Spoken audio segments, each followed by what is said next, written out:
Kickoff is just around the corner in Fayetteville. That means football time for the Arkansas Razorbacks, helping us break it all down and preview the upcoming 2025 season.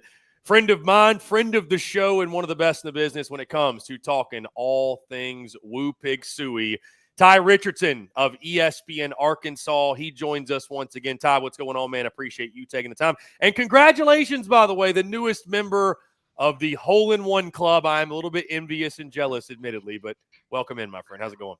Well, it's good, Chris. Let's start with the golf thing. So you're a way better golfer. We've seen that a couple times firsthand, and yet I somehow am the lucky one with a hole-in-one. So I think there's a little bit of guilt associated with the hole-in-one when you have thousands of better golfers that you know that in some cases still don't have one. So just proof that luck exists, Chris. Hey, you and I both know you take what you can get in the game of golf and certainly don't apologize for it. So happy for you, my friend. Let's talk some Arkansas football, though. We are close to kickoff in Fayetteville. Tye, before we look at this 2025 season and this football team, I want to take a look back really briefly and kind of just set the scene of how we got here. So the 2024 season, around this time last year and all throughout the offseason, you and I and many others were having the conversation about Sam Pittman and what it was going to take to get him back this season. It was Bobby Petrino, year one of him at the helm at OC. You put together a solid campaign. I mean, you go 7-6 overall, 3-5 in SEC play. You beat Texas Tech in the Liberty Bowl. You upset Tennessee at the game we were at and got to rush the field. Some excruciating losses, I think, mixed in there. The Oklahoma State game in non-conference specifically is the one that jumps out to me. I want to get your thoughts. How do you kind of compartmentalize the 2024 season, what happened, and just the ups and downs that it presented? Well, contrary to some people's belief, there have been some good moments in the Sam Pittman era, and you just referred to one of them, coincidentally, the game you were at, like many of the SEC Unfiltered tour last year. The home team won, so hopefully you'll be back against Notre Dame or another opponent like that. I think the frustration for Arkansas fans is outcomes like the Oklahoma State game, where you're up, you're dominating, and you let it go. Turnovers, miscues, all these things that have plagued the Sam Pittman era in one-score football games showcase themselves again. And, I mean, you won road games on the road in Starkville and Auburn, but both those teams weren't any good. So you got SEC wins, and the other one being the Tennessee, which was a top 10, top 5, actually, if I remember correctly, home win. So that was awesome. And again, you saw the atmosphere was electric. So I think heading into this season, I was staunch on the idea, all you got to do is make a bowl game last year, Sam Pittman's going to be retained. I don't necessarily feel that way this year. I think there's a possibility if they go 6-6 with 4 straight regular seasons of 6-6 and worse, that's just a hard sell. Now, if they won 7 regular season games and won another, somehow got to 8, then I think you could sell progress. KJ Jackson would be here for his 3rd season, heading in to be starting quarterback the next year, most people would guess. But I think just making a bowl this year, in some people's mind, does not cut it, Chris. And Tye, that leads me to my next question. So everybody we talk to when I do these and we're doing all these different team previews, I love to get a gauge of the vibe around the head coach, trajectory of the program, what have you. Certainly for Sam Pittman, entering his 6th season, he's at the top of a lot of people's SEC head coaches that are on the hottest seats entering kickoff. Again, entering year 6, like we mentioned, Tye, it's been a real mixed bag. I mean, and I think you've got as good a feel as, if not better than anybody, when it comes to the pulse of the Arkansas fan base. What is the vibe around Sam Pittman right now? You kind of painted the picture a little bit, but just curious, because the conversation always starts with how great of a guy he is, how likable he is. We saw it again at SEC Media Days, but I think we acknowledged last year too, Tye, that when you're having to start the conversation with that, it's typically not a good sign. So, like, where does the Arkansas fan base, what's their overall vibe around Sam Pittman going into his 6th season? So I don't like to be negative. If given the choice between talking positive about Arkansas or negative, I'm too positive every time. But you got to call a spade a spade. And I don't think I'm just creating a clip for you to cut up by saying that this is the least positive it's been the Sam Pittman era. And I'll tell you why. So you think about when he got here after Chad Morris, and hey, we got a new coach. Like, he's going to turn this team around. He did 3 SEC wins, probably could have 1 or 2 more if some balls bounce a certain way. And then the following season, you go 9-4. And so there's confidence heading into the 22 season. Take a step back, go 7-6. Then you follow it up with 4-8. And the feeling was, well, they're going to bounce back into 2024, which they did. I mean, they won 3 more games. But there is just this, like, there's a feeling that this thing is in standstill and in neutral. When others are speeding up, turning on the NOS, you're seeing the likes of SEC opponents, some of which Arkansas has played this season, some not. So I think for Sam Pittman and his staff, how vital early on in the season is, like, if you can somehow win that game in Oxford, Mississippi, which, Chris, the last 2 times they've gone there, they've lost by 1 and they've lost by 7. So it's not like those games have been blowout like the one in Fayetteville was last season. You've just got, for the ones that are against Sam Pittman, the ones that are saying we're done with them, looking for a new coach, if you turn it around that game week 3 in Vaught Hemingway Stadium, then all of a sudden there's somewhat of a shift within the Arkansas fan base. And that's easier said than done, going up and beating Lane Kiffin at home. But at least you can inspire the detractors and the ones that aren't necessarily on your side to maybe rethink their position the rest of 2025. Tye, with that being said, let's talk about this 2025 Hogs football team. I want to start on the offensive side. Like I mentioned, year 2 of Bobby Petrino. I'm sure that leads to a lot of optimism on that side. Taylen Green, also your quarterback, is back under center. We saw what he did a season ago, and while it was inconsistent at times, certainly nobody's going to argue he's one of the most dynamic players at that position in the conference. There's a lot of unknown and a lot of new guys outside of that. You got 2 starters back on the offensive line, but you added Corey Robinson II from Georgia Tech, the center Caden Kittler and Shaq McCroy from Oregon to help out on the offensive line as well. At wide receiver, it is a ton of new guys. Omega Blake from Charlotte, Ismail Sissi from Stanford, Raylan Sharp from Fresno State, Cam Banks from UAB, Courtney Crutchfield from Mizzou. All those guys are brand new, looking to make an impact. And you added Rohan Jones from FCS Montana State and Jaden Platt from Texas A&M to boost the tight end room as well. So when it comes to your pass catchers, again, lots of new faces. The running back position, you're obviously looking to replace a guy like Jaquindon Jackson. Braylon Russell does return, showed a lot of great flashes last year. Rodney Hill and A.J. Green are back as well to boost the room, and you added Mike Washington Jr. from New Mexico State. So all that being said, Tye, like I mentioned, you got Taylen Green back, and there's some mixed, I think, reviews and opinions, like every other quarterback in this league when it comes to Taylen Green. But you got a dynamic player under center.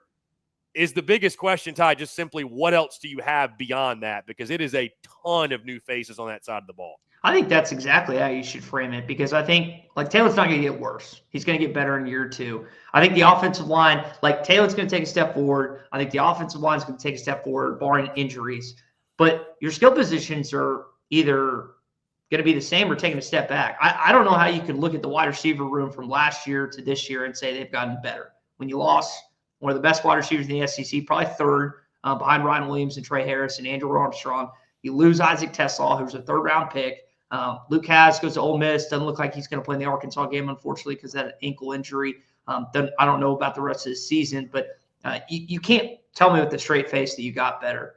Whether it's Coach Fouts, Coach Turner, Coach Pittman, Coach Petrino, I mean, they could prove us. They could prove us wrong, but I think it's just a situation where you could be better in certain position groups and take a step back in others, which in turn hurts the offense and the scoring and whatnot.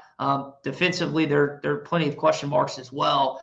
I just think it's a bummer for Taylen Green that he's heading into this season with virtually no lock at receiver. You brought up Omega Blake, a kid that started his career in Columbia and then went to Charlotte and had success and ultimately could be the #1 receiver.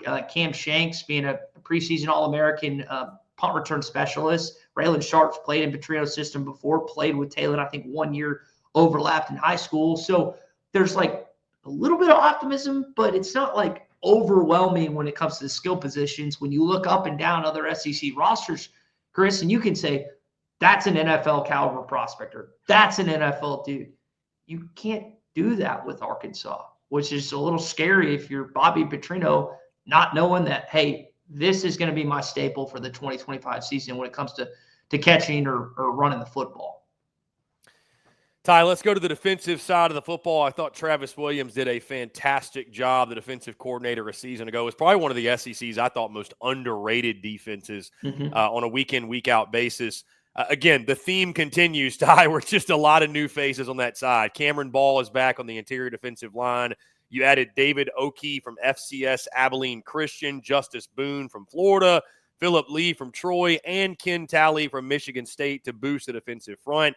Xavier Sori is a name I think many SEC fans are familiar with, certainly leading your team and leading your defense at the linebacker spot. Steven Dix Jr. is also back, and Bradley Shaw is a guy they're excited about with big-time upside in that room. Jaheim Singletary, Selman Bridges, they are the leaders at corner, at least latest information we've got. Miguel Mitchell, Caleb Wooden, Quintavious Scandrett, Akari Johnson, and Shakur Smalls from FCS Maine. Bunch of different guys that should contribute at the safety spot. But once again, Ty, I'll ask, what do you expect from the defense? And like I said, it kind of feels like the same theme as the offense a little bit, where you kind of have one star player like Xavier Sori's the quarterback of the defense, and it's just what do we have around him? Lots of question marks. Yeah, I think that's fair. Swords the best player on the team, both offense and defense. Guy they brought to SEC Media Days. Campbell is one of the best, the funniest on the team, and really the only defensive lineman that you feel 100% confident in. And I know he's coming off some injury stuff he's dealt with in the offseason. The back end, there are question marks and whatnot. But how you open this question is important. You look at what Travis Williams has had 2 years in Fayetteville, now heading into his third season. I can make a realistic argument that no one has maximized the talent level that he has on his campus of any defensive coordinator in this league than Travis Williams. So last season, when you look, I always preach this, I'm the biggest Travis Williams defender there is. When you look at that in the games last season, they got rocked by Ole Miss, which defense played awful that game. And listen, they held Jackson. The last 2 years of Jackson Dart, he looked awful. Played awful at home 2 years ago. Played awful on the road in Fayetteville on a cold Saturday night, 2022. So we finally got him in year 3, kind of like Matt Corral the year before. But I think like when you look at the games that they were in, the defense gave them a chance to win every game. Oklahoma State didn't score a touchdown until the fourth quarter in Stillwater, and yet they blamed the defense because the offense kept turning the ball over and kept getting them in awful situations. The defense, while they didn't play great against Garrett Nussmeier and LSU, still gave them a chance to win. Like, look at the games, look at the turnovers Arkansas's offense had, and look at the positions it continuously put T-Will's defense in. Awful. So, like this season, when they go on the road to Knoxville and they're going to Oxford and Baton Rouge and Texas, especially those last two, which are going to be brutal, I'm going to guess that the defense is going to keep them in at least 3 of those 4 games, at least within striking distance. It was the offense that failed to convert for much last season when given the opportunities to win football games. So they turned the ball over an excessive amount. So listen, Travis Williams, in my opinion, has done a phenomenal job in 2 years. In today's day and age of college football, you're not holding teams to 7 points anymore. If you can keep them under 21, more often than not, as a DC, you've done your job. Now, a head coach isn't going to say that, but that's, to me, a quality defensive called game if you keep them to under 21 or under 21, you want to keep it at. And I think Travis Williams, the only thing I'd wish they do better this year is force turnovers. They were awful in that last year. 10 of their turnovers, I think, Chris, last season were in 2 games, 10 of the 15. Mississippi State and Auburn. And they forced like 5 in each. So they've got to be, if one complaint, that would be it. But I'm hoping Travis Williams brings up a good game plan and another good unit for this year, because he has been really good, in my opinion, the last 2. Ty, I know special teams is a facet of the game that gets overlooked, but obviously plays a vital role on a weekly basis in the SEC, can either win you a game or cost you a game. When it comes to special teams for Arkansas, Devin Bale back as your punter. Yeah. Scott Starzik, I believe is how you say it, looks to take over the kicking duties, the youngster. And then you got a couple different options at returner. Rodney Hill, Cam Shanks. There's some others out there as well. Any big takeaways or any major thoughts from you when it comes to Arkansas special teams heading into kickoff? Well, Shanks, I think, is a dynamic punt returner that can maybe take one back once or twice this upcoming season. Bale's going to be one of the best punters. We don't talk about the Ray Guy Award given to the best punter in college football, but he can win that this year. Starzik, number 1 kicker coming out of high school, didn't have a great spring. We'll see what he does in the actual season. Last year, they didn't know who was kicking. Like, they kept going back and forth. And my point was, if you don't know who's kicking like a week or 2 before the season, then you don't have a kicker. And they didn't. Like, they went 70% last year between It's Shipley, and I'm forgetting the other guy that they had on campus this last season, but they just weren't consistent. Now, you had Cam Little on campus, who was not 100% automatic, but he was a really good kicker. He's kicking for the Jags now. Jake Bates was on your campus, who's now kicking for the Lions. So you had two guys on your roster that are two of the 32 kickers in the National Football League that overlapped a little bit at the same time. So maybe got used to it. So punt return will be better. Kick return about the same. Punter will be better. I don't think Bale takes a regression. But again, it comes down to the kicking game. And Chris, if I had to guess, Arkansas is going to be in a couple one-score games this fall. And last couple of years, they've just had some rotten luck. I still remember Cam's kick that bounced off the top of the upright against A&M, which caused me to lose $100 to an deranged Aggie fan. But yeah, I think that I'm hoping they'll be better overall as a special teams unit, but that kicking game still worries me with him. And I guess Ford's the North Texas transfer too, that'll factor into the kicking situation. Ty, I know it's a stat that doesn't matter as much as it used to with this new portal era of college football, but 7 starters in total back for Arkansas from a season ago, 4 on offense, 3 on defense. Ty, I want to take a look at the schedule. The schedule is such a big piece of controlling what your ceiling and floor is, controlling expectations, and as you and I both know, and we all know at this point, not all SEC schedules are created equally, and it's death taxes and us talking about how hard Arkansas' schedule is. So you open up in non-conference play, get to kind of ease into the season, dare I say, with Alabama A&M in week 1. You've got your Little Rock game, which if I remember correctly, it's the final year of the Little Rock game, which I don't think too many folks down there are that upset about. You take on Arkansas State, though. First time ever in school history. That's notable. Taking on an in-state foe. Open up SEC play week 3 at Ole Miss. You mentioned that game. 2 really intriguing non-conference games back-to-back at Memphis, and then Notre Dame comes to Fayetteville. So you trade out that Oklahoma State game from last year for the Fighting Irish. You go into the bye week. Road games down the stretch include at Tennessee, at LSU, and at Texas. Some very good teams and some very difficult environments. The home games, A&M, finally the A&M game, by the way. It's finally out of Jerry World. We get it in Fayetteville. That's a great sign for all of us. A&M at home, Auburn at home, Mississippi State, and then Mizzou at home to close out the season. Ty, just your overall thoughts on this slate. I mean, again, like we mentioned, every year for Arkansas, the schedule is just kind of the schedule. But I think what stands out most, certainly the SEC slate is, and the home slate especially is a good one. But those non-conference games, especially the Memphis-Notre Dame games back-to-back, really, really interesting. But again, your overall outlook and view of this schedule. So I like how they have a cupcake to open up the season. Other fans don't feel that way. Don't play another game in Little Rock as an Arkansas Razorback football team again. This is coming from a Little Rock guy. This thing needs to end. If they lose to Arkansas State, it's going to be mass chaos across Arkansas.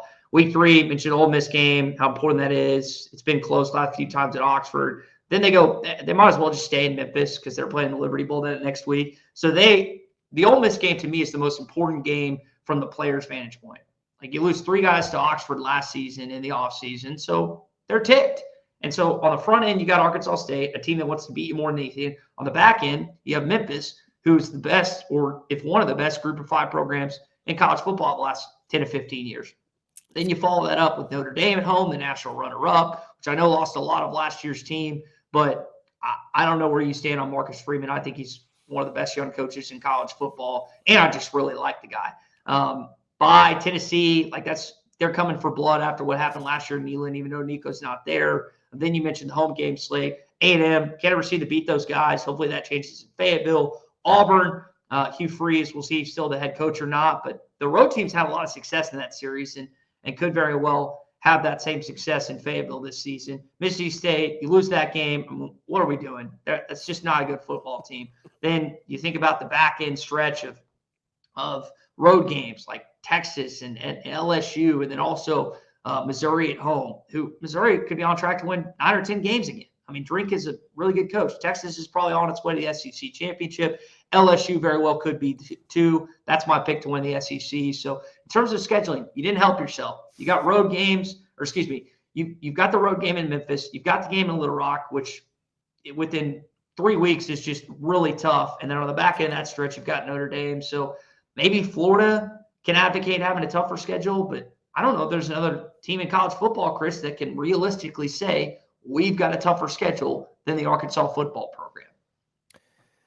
And so on that note, Ty, as we look at just the overall outlook of this 2025 season, I think you made a great point. There's one of two ways you can look at this. I mean, number one, if you got a quarterback, you got a chance, and you do have a quarterback. If you got a guy like T. Will leading your defense, you're going to have a chance probably on a weekly basis.